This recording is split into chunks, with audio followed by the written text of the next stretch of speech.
In today's show, I'm looking at players who might be buy low options for trades. Michael Bolton. Thanks, Josh. It's Michael Bolton here, and it's time for another episode of the Locked On Fantasy Basketball Podcast. Let's get to it. Let's get to it, indeed. You are Locked On Fantasy Basketball, your daily fantasy basketball podcast, part of the Locked On Podcast Network.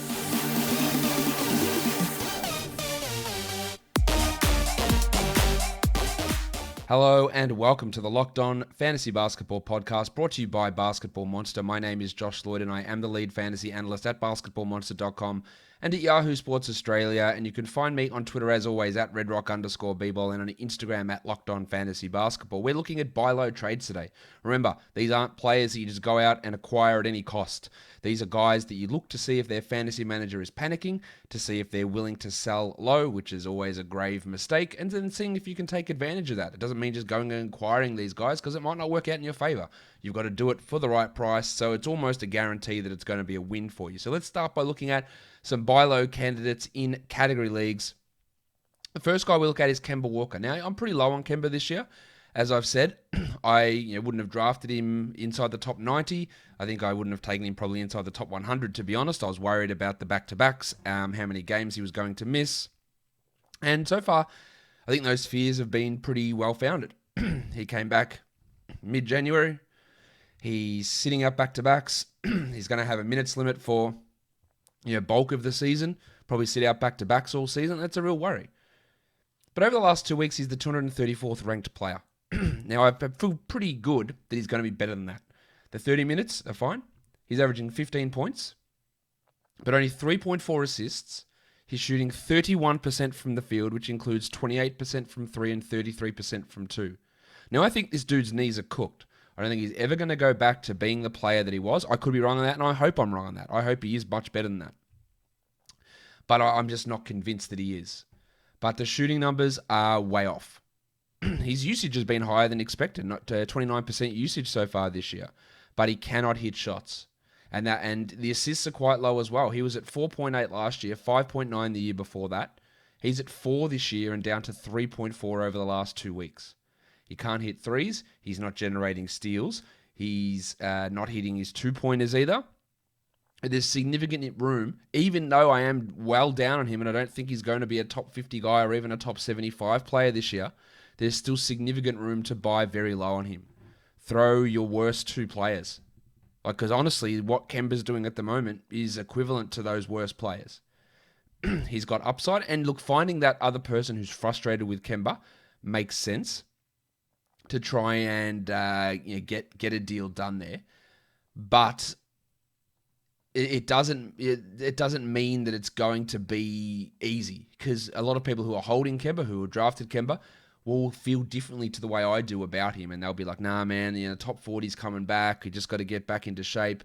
There will be people who think that, and that's fine. That's obviously their right to be able to have that thought process and start thinking about it in a different way to the way that I do. But I think there is value if there's frustration and people do react quite, I don't know what the right word is, aggressively in terms of panicking about players. And I think Kemba's a prime candidate for that. Maximum Derek. You guys know I'm pretty big on Derek White, but as I've repeatedly said, I think it's going to be a roughish start to his campaign, and it might take a month or so, and he probably won't get to his absolute peak this year. It just won't happen. With all of the ups and downs and the injuries and the roster construction, he probably won't get there. He's been back. He's played 5 games. Like Kemba, he's shooting poorly, 38% from the field. Now, most other things are coming through okay. He's blocking 1.4 shots. He can actually get more steals than this. He's got 4 assists, but he's also rebounding 1.6 per game. There's a lot of things here where if you just looked at the ranking of Derek White, you go, Josh, you and this bloke, get a room. And I guess the reason that I always push back because I think Derek White is good is because so many people think that he's terrible. And I don't think that he's an all-star level player. I don't think he's anywhere near that. But I think that he is better than what it gets bandied about. He's averaging 11, 1.6, and 4 with 1.4 blocks. Now, his 1.4 blocks are really saving his value at this point. You can get him for a pretty cheap price, I think, in a trade if people are unconvinced by the start. Bloody Josh Lloyd dicking me around again. What's he know? This is like bloody Yusuf Nurkic, Derek White shithouse. Because there'll be people who think that. There'll be people who say that. Ignoring the fact that I said it would be a rough start for Derek White, for sure. But he will push up to 30 minutes. He will shoot better than this. He will get more steals than this. And he will definitely get more rebounds than this. And we will see those numbers start to push up. So this is an opportunity to buy at a very low spot for Derek White. Mikal Bridges of the Phoenix Suns. Bridges was on this show last week, and he hasn't really improved that much. 138th over the last 2 weeks. Why is he down so far? He's had 4 steals only in his last 7 games. Last year, he was going at like 1.5 steals per game. He was at 1.5 the year before that as well. He just cannot get steals this year. He's blocking shots very well.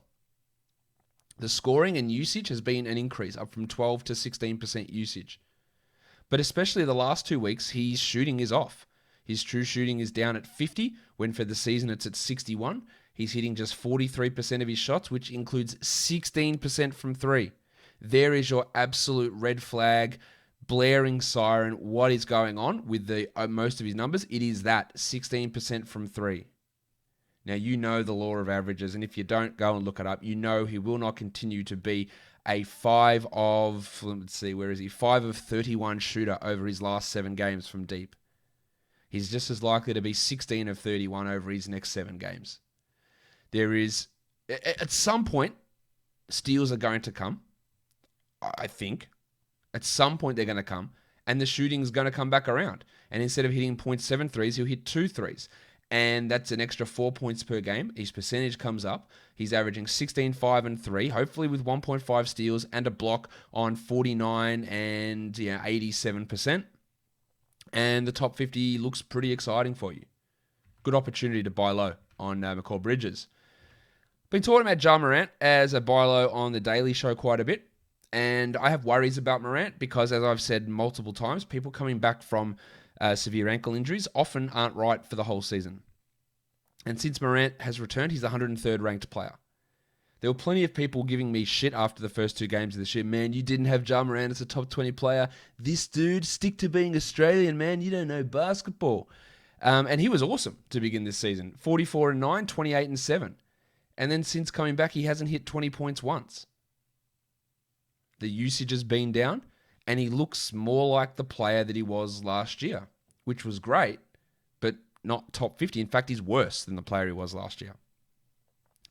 Now, I don't think that he's that top 20 player, as I obviously said at the beginning of the season, and I'm saying it again now. He lacks too much in three-point volume. He lacks too much in steal volume. His free throws are too subpar. He's averaging 76% from the line since returning, and 23% from 3, that will come up, to be that guy. But he's going to be better than what he is. 26% usage only, I think that jumps up. I think the percentage jumps up. He was a 48% shooter last year. He's been 44 since returning, including that 23% from 3. And the assist numbers aren't that spectacular either. Just 7.6, which is fine, but you'd hope 8.5, 8.9 sort of range for Morant. He can be that top 50 guy. And at the moment, he's 103rd since returning, 118th over the last 2 weeks. So plenty of scope for you to buy low on Morant. Don't buy low as him being a top 20 player. Do not do that. That's not buying low. That's buying foolishly. Buy him if someone wants to sell as, if someone wants to value him as a top 80 player. Send your top 80 guys out there. And again, I'm not going out and giving specific names. It's just not how trades work, and it's very specific, and I want you guys also to do some of the work yourself. I'm giving you sort of ranges of guys to have a look at. I'll throw one name out there that you could throw out. Yeah, if I could trade Victor Oladipo to get Ja Morant back, I would do it in a heartbeat. If I could throw Jordan Clarkson, I'd do that in a heartbeat. Brook Lopez, Robert Covington, Harrison Barnes. These are all guys in the that I've got projected in the 70 to 85 range. Jamal Murray, I'd do that. Derek White, of course, I would do that. Get Ja Morant back there, no problem. So yeah, just have a look. Jaylen Brown. Now, we talked about regression coming for Jaylen. because I just didn't believe he'd be able to maintain the level of shooting. He's at 52% from the field over the course of the season, and over the last 2 weeks, he's now the 73rd ranked player. The usage has dropped, which was to be expected when Kemba returned, and the efficiency has also come down. He's true shooting just 55% over the last 5 games, and his last 2 games have been worse, with a field goal percentage under 40. Now, he is out with that knee problem at the moment. He could be returning pretty soon. But yeah, the numbers have definitely dropped off here for Jalen in that efficiency, which was actually insane. His mid-range 2-point shooting was like very close to the top of the league. He was hitting threes at over 42%, which was probably going to come down. And we've seen that start to come down. And he is 73rd now over that last 2 weeks. And if he ended up as the 50th or 60th ranked player from here on out, I don't think that's a disappointment from Brown. He's not a high rebound, high assist, or high steal player. He's not the greatest free throw player. And he started out the year fantastically with a very, very high field goal percentage. But if that falls away and the usage goes down from 31, 32, 33% where it was sitting down to 28, then you're going to lose 20, 30, 40 ranking spots pretty quickly. And I think that's probably what's happened with him. But also, the last week and the last 2 weeks where he's outside the top 70, I'm not sure that is a accurate representation. I think we look at him as a top 50 player. So look to trade a top 70 guy, a top 60 guy, but don't look at Brown as a top 20 player moving forward.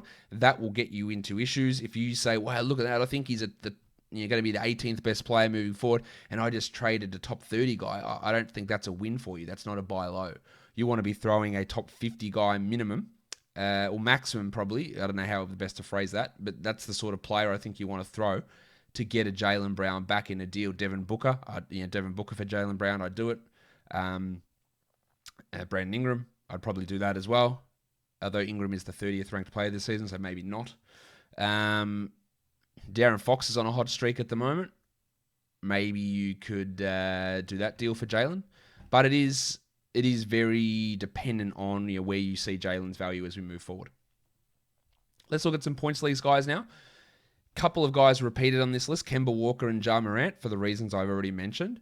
But let's look at Coby White, who is struggling. Now, he hasn't had the greatest season overall, but he is still the 94th ranked player in points leagues. But over the last 2 weeks, he slid outside the top 135, averaging just 23 points in Yahoo's default scoring. The minutes are down, the scoring is down. He's never going to get you steals and blocks. His assists are down by over a full assist per game, and he's down over a full rebound per game. And playing only 31 minutes. I'm not the biggest long-term Coby White fan, but I think that if someone wants to drop him, you'd add him. But if someone wants to accept him for your 2 worst players in a trade, I would do that. There is some whisper that they're going to limit his minutes to play more Thomas Satoransky. I don't fully buy that, but I am at least taking that notion on board and considering that. But I still have relative confidence that he'll continue to play his 32, 33 minutes and be quite a useful fantasy player and improve back to the 27 to 28 fantasy point type zone. Rowan Barrett Jr., another guy on this list who is the 107th player over the last 2 weeks and was benched by Tom Thibodeau in the last game. And over the last 4 games, he's 165th, averaging just 21 fantasy points. Now, we know he's a better fantasy points player than category league player, but his steals, he hasn't blocked a shot in 2 weeks. He's averaging under a steal per game, under 2.5 assists per game, under 5 rebounds per game, and the minutes have gone down from where it was like 38 a game. He's only playing 32 a game over the last 7. He is not playing well at all at the moment. In fact, in the last 5 games, he hasn't hit 35 minutes yet.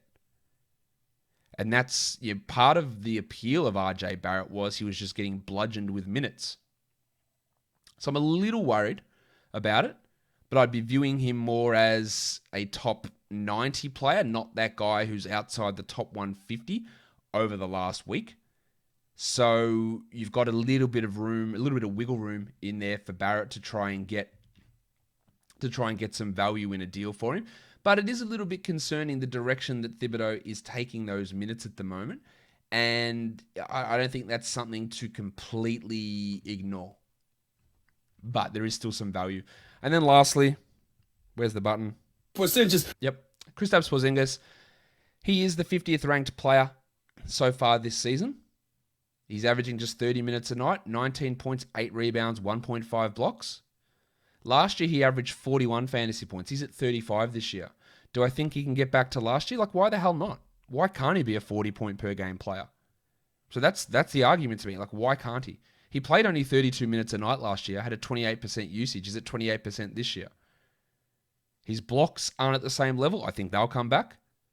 His scoring is a bit down. His efficiency is a bit down. His steals are way down. Not a good steals guy, but 0.3 to 0.7 is a big difference. And I just think he's just going to be better. I would view him as a top 30 player moving forward. And he's the 50th ranked guy at the moment. So throw someone in that 40 to 60 type range and see if people are frustrated. Find the people who are frustrated with the modern NBA, with the players that bomb threes, who love Charles Barkley and Shaq. Yeah, why doesn't he take him into the post? Find those people in your league. See if they've got Porzingis on their team. They probably won't, but fine if they do. And get him into bargain price. Because I think he'll be much better than what he is. We've already started to see it improve. 39th over the last week, averaging almost 40 fantasy points there in his last 4 games. It's starting to trend up. All right, guys, I'll be back later on today with a pre-game show. I'm probably also going to do a live NBA Top Shot pack opening. I've got 2 packs sitting there, so I might do a live one of those. So check that one out, guys. Subscribe Apple Podcasts, Google Podcasts, Stitcher, Spotify, and on YouTube, guys. We are done here. Thank you so much for listening, everyone. See ya.